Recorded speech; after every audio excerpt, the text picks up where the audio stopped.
A fé em Deus é uma força poderosa. Ela move montanhas e transforma vidas. Muitas pessoas enfrentam desafios imensos, mas a crença em algo maior as ajuda a seguir em frente. Imagine acordar todos os dias com a certeza de que não está sozinho. A fé traz esperança em momentos de desespero. Ela é como uma luz no fim do túnel, guiando os que se sentem perdidos. Histórias de superação são comuns entre os que acreditam. Há relatos de curas inexplicáveis e mudanças radicais de vida. Como isso é possível? A conexão espiritual pode ser a chave. A oração, por exemplo, é um canal direto para expressar gratidão e pedir ajuda. E o mais incrível é que essa comunicação não tem limites. A fé também une as pessoas. Comunidades se formam em torno dela, criando laços fortes e solidários. Em tempos difíceis, a união é essencial.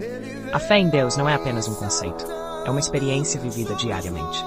Ela nos inspira a ser melhores e a acreditar em um futuro brilhante.